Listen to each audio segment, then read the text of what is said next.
welcome to another session of tips and tricks.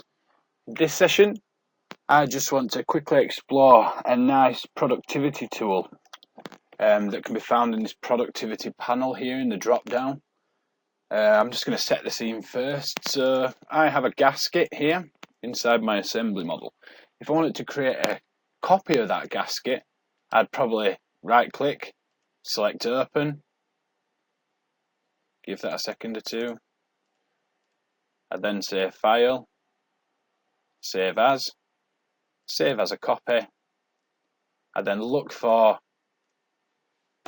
the location I want to save it, 2.0, hit Save, and then if I needed to change the material, I'd then have to open that. So go for it, 2.0, and I'm just going to change this to a different material just to differentiate it. Let's go for rubber silicon and save. I'd then have to come back to my actual assembly, right click on the gasket, say component, and then I want to replace that component.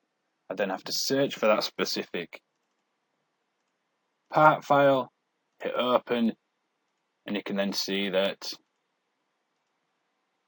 it's changed it to the 2.0. Now, I'd like to show you a quicker way of doing this. Again, this is centered around this productivity panel that you can find on the Assemble tab on your ribbon.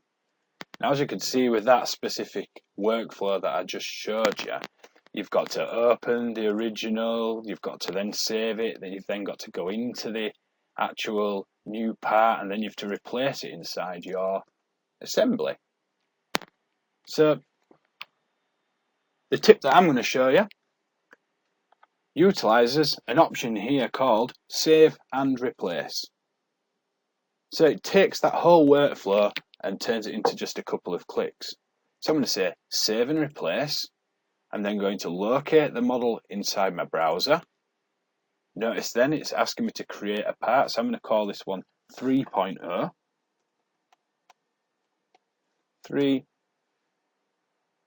3_0, we'll call it. And hit save. And when I hit save, I'd like you to watch my browser. It then changes it to the 3.0. Then all I have to do is activate it in place inside my assembly and choose the material that I need for it.